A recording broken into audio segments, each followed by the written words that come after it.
Hello, and welcome to another episode of Thoroughly Thriving, where talent meets strategy and innovation drives success. On today's episode, we will take a deep dive into the world of human capital solutions, explore the latest trends in recruitment, and share actionable insights to help businesses grow and thrive.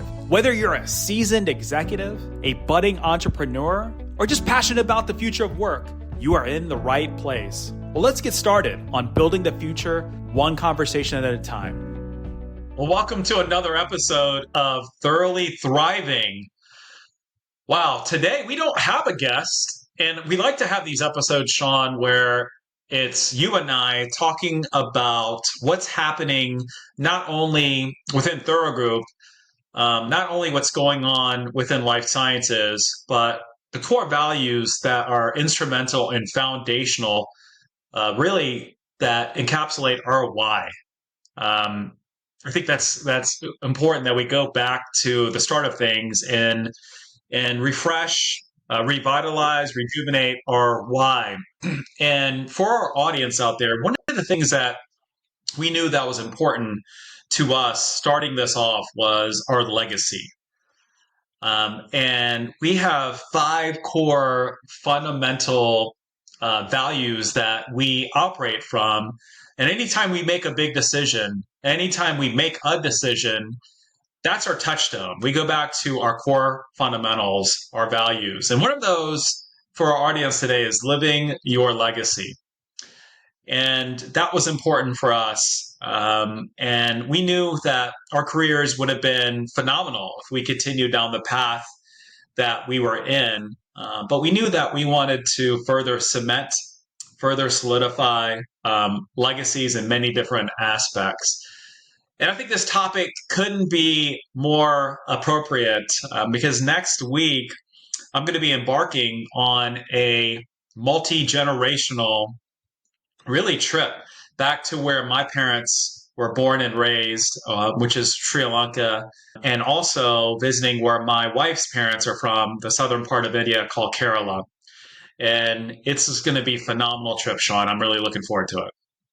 I know you've been talking about it for months and just really exciting. And I love this topic for our audience because I know, there's a large portion of our audience that are folks from the life sciences industry. And when you think about people leaving really a legacy, there's things we'll dive into today around finances, around, the organization, the people you mentor, the people that you lead, but also your family and many of the people that we work with in this industry really do leave a legacy scientifically in the lives Mm. of patients. They really leave a legacy in the impact of discoveries and things that were dreamt about for generations and then ultimately came in and were a large part of really affecting global health in a large way. And so, it's really cool to think about and talk about, but we always like to frame things through living out your legacy. It's not just what are you preparing in the future, but what are you living out now that makes that impact. And scientifically, there's a huge portion, but what else is involved there? Like it's not just something after you die, right? But it's something you build every single day through your words, through the work that you do, the relationships that you develop. And so I'm really excited for you and your family. It's going to be an incredible trip to take not only your parents, but also your children with you and 3 generations traveling together and experiencing a legacy that's been left in and through every one of you generations. I think it's going to be amazing. Um, Darren, I want to kick this off because I think we're going to have a multifaceted aspect of today's conversation. But let's start on the career side. Like, who in your career has really left a legacy in your life and has helped to shape a lot of the way that you operate in business, in leadership, in client-facing relationships, and all of the above? Sean, there's been multiple people, but the ones that have truly left an indelible mark on me was my first manager in the industry and on the human capital solution side. And the reason why he did was, well, first, he believed in me. He gave me a shot. And I think everything goes back to people that have left a mark on my life, or I'd venture to say anyone. It started with someone seeing something in you that you didn't see in yourself, right? And I know what we do here at Thorough Group and throughout our careers is we like to think we're gold diggers. And when I mean gold diggers, it's mining the gold out of people. Each one of us have talents, giftings, and abilities. Each one of us has gold that just hasn't been dug out in many different spheres, aspects, or components. And so, my first boss, many, many moons ago, saw something in me. He saw raw talent, but he saw a will and a desire. And that's something that you can't really teach or coach, right? We can't teach or coach desire. So, but what I really liked about my first manager was that he was truly a servant leader. I saw him, you know, consistently and thoroughly do the work day in and day out, and no wonder that the results were there. And so that was great to see him really be that tip of the spear, to see him be on the forefront, and truly cultivate relationships with our clients and understand the needs that our candidates were looking for to ensure that there was full alignment. And he helped instill a work ethic in me that I utilize even today, 20 years later. So that's been truly, truly foundational for me. If I fast forward, I think about other leaders that have given me opportunities as I've had the opportunity to gain more tools on my tool belt.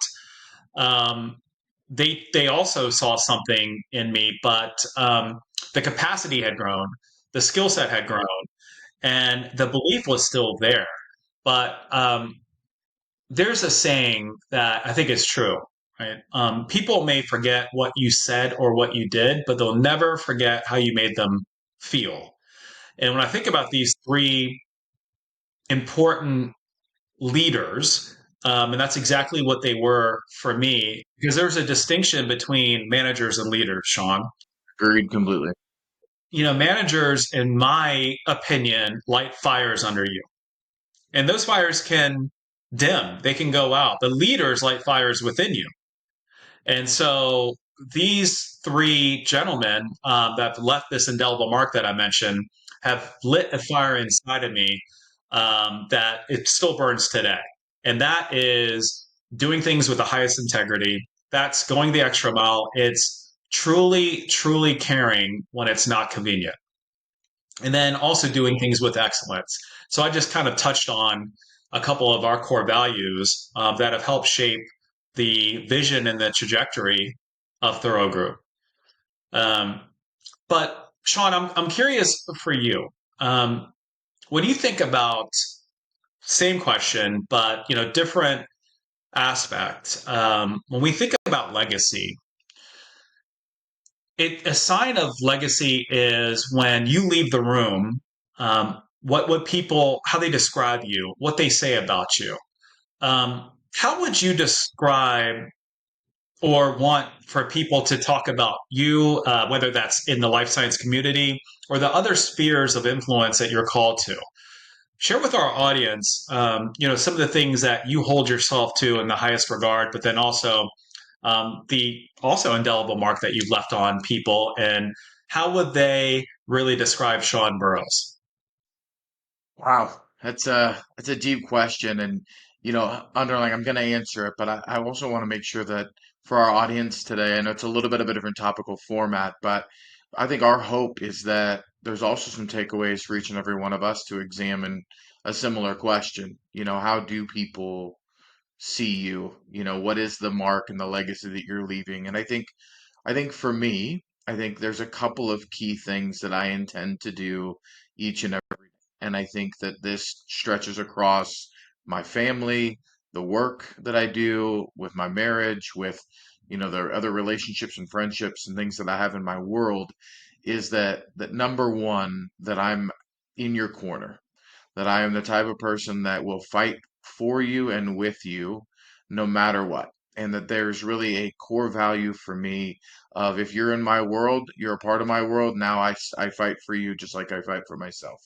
And that there's really a core value and element to that of you've got me in your corner and I'm here to do whatever it is. And so whether it's my children, whether it's my wife, whether it's a client, whether it's a candidate, for us, I want each and every one of them to leave with that indelible feeling of, man, he's fighting for me. He's standing in my corner. He's on my side. And then I think secondarily is I want to make sure that each and every person is seen. I think that in the world of just busyness and chaos and just checking off the box to get to the next thing, I would hope that every person in my world feels seen, feels known, feels a sense of belonging, and whether our interaction is 30 seconds long or it's 30 years long. It's my goal is that you feel seen by me, that you don't feel like you're just a part of the process, just a part of the machine. We're continuing forward in that.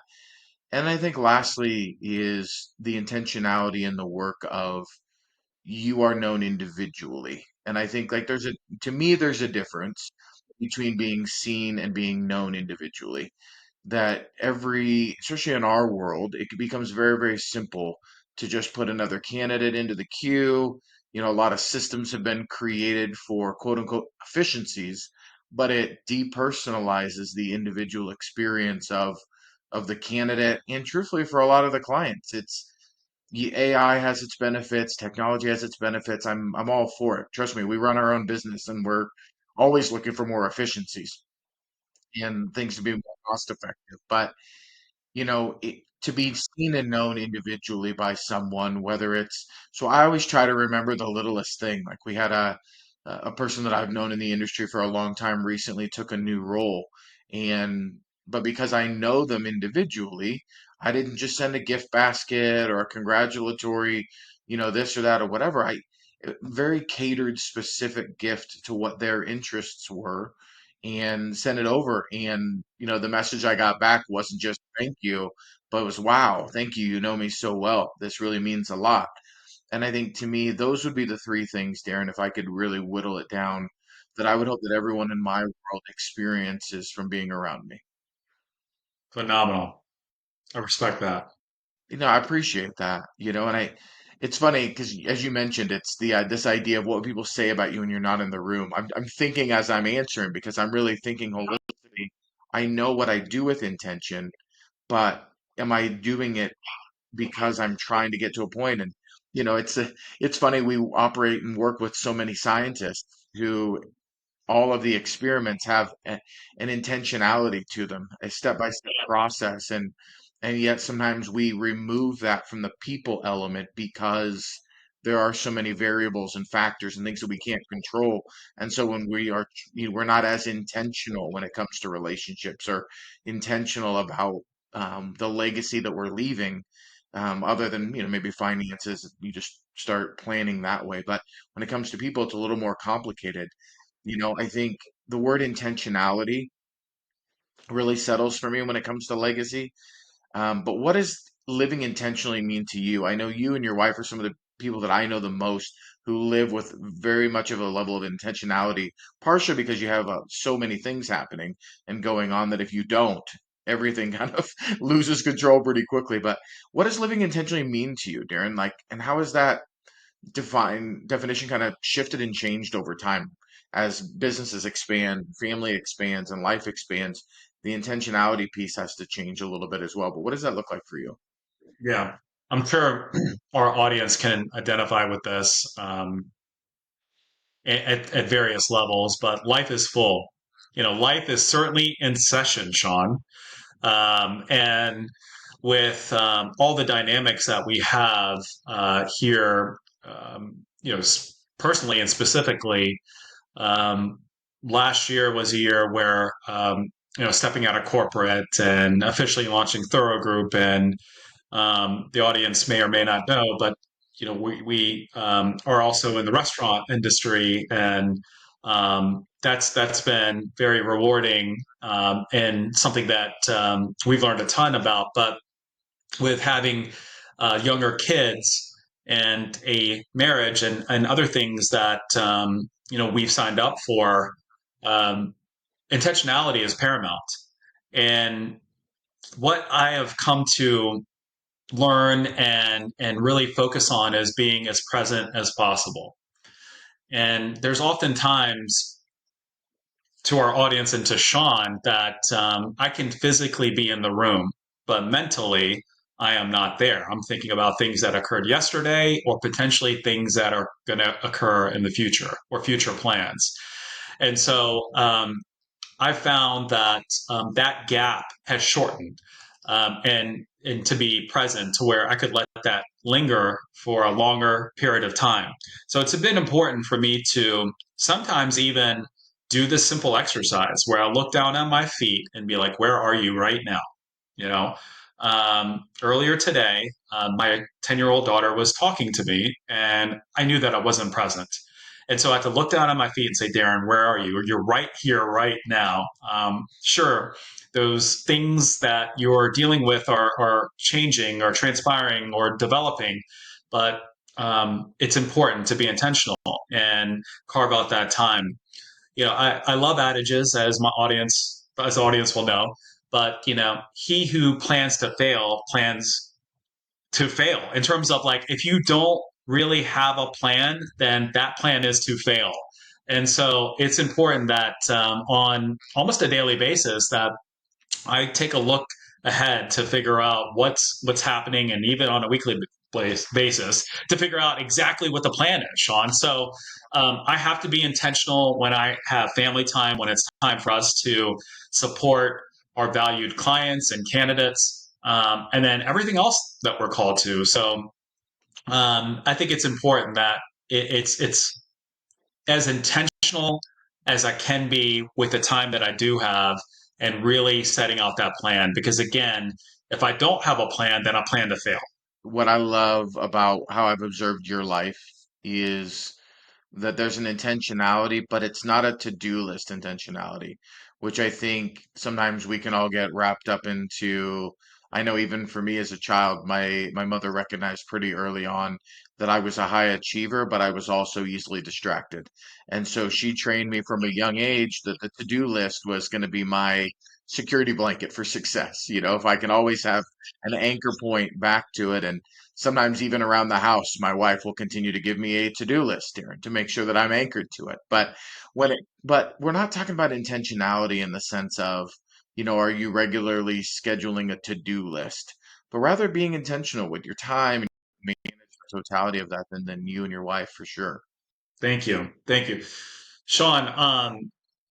It's one of the most prevalent topics and things to focus on is time and how to best schedule that and utilize that, right? You're right. There is a time and place for the to-do list. Um, and as the world evolves and technology helps, that also increases capacity. But I'm curious, can you share with our audience what weekly, daily habits have helped you align with your long-term purpose and even values? And that's a great question. Darren, I take time every Sunday to reset and really think about the coming week, the coming month, and potentially even the coming quarter around what are the big rocks that are the most important things. What does my schedule look like? Am I being intentional about every aspect of my life? And has any aspect of my life come out of alignment with the legacy that I'm hoping to leave? And and so really evaluating, it's going to be a little bit different, but for me, having that anchor point, well, sometimes it's 15 minutes. It doesn't need to be a 3 hour meeting with myself and my wife and everything else, but sometimes it's just as simple as 15 minutes to take a look at the calendar and start thinking to myself around what really are my core values? What is my long-term purpose? What am I trying to accomplish, both with Thorough Group and in my personal life? And then how does that align with the reality of what's on my calendar in front of me? How does that align with the relationships that I'm working to develop? And because the best laid plans is an old adage, but I think a lot of us come up with a plan, and many of us can hold on to momentum for a period and a time and a season, but without intentionality and without a regular evaluation of how you're doing, Um, I'm thankful to be surrounded in my world by people, yourself and my wife and others who I'm very intentional about the legacy piece, but who have also been given the ability to speak into my life and allow me to have some checks on, am I really going where I'm trying to go? Because I think the old adage of, you're just head north or whatever it may be, 1 degree off's not that big of a deal if you're just going a quarter mile. But the longer that you go, if being 1 degree off, you are going to be miles from your destination by the time you get to where you're going. And I think the idea of not being, but being intentional about everything, rest, relationship, hobbies and habits, like the things that feed you and fuel you, if you're not intentional with all of them, will leave you at a place of feeling burnt out, feeling exhausted. People ask me all the time. I have a very full life. You and I both are committed to a lot of things, both in our business and outside. And people ask me all the time, how do you do it? And I always tell them, intentionality is the only way that I do it. If I'm not intentional with planning ahead and scheduling dates with my daughter and scheduling dates with my wife and scheduling times where I'm going to do this with my boys, because I'm trying to leave a legacy in them. But if I don't make time for them, it's all kind of it's not really going to come together the way I want it. So daily and weekly habits for me, Darren, really come to having a regular weekly kind of check in of, have I drifted?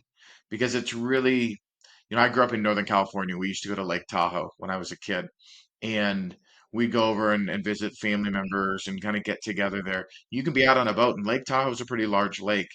And you get out on the boat. If you lay down and close your eyes for a minute, but you're not anchored, the next thing you know, you're drifting a little bit in the lake. And before you realize it, without your own actions, you've drifted a long way away from where you were intending to be.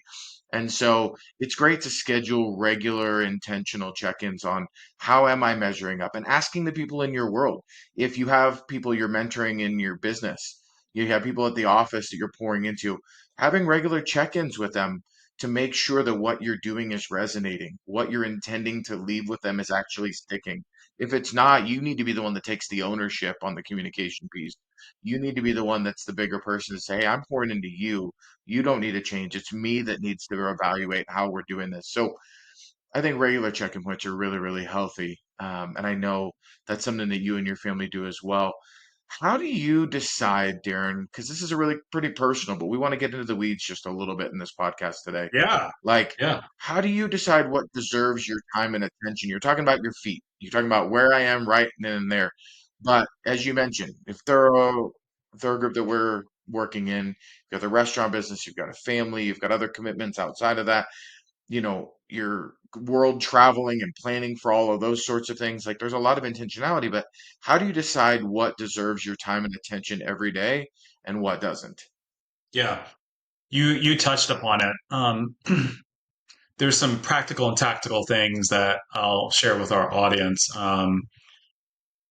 The most important relationship that I have here on planet Earth is, with my wife. And so it's important that we have weekly touch points, not just in passing, but we can sit down and talk about what's going on in the business. We could talk about what's going on in our family and all the sports activities and everything that we do outside of that. And so it's important that we come to center and we talk about, well, these are the big things that we need to sort through, that we need to process. And then if we're not aligned, then it often will go off kilter.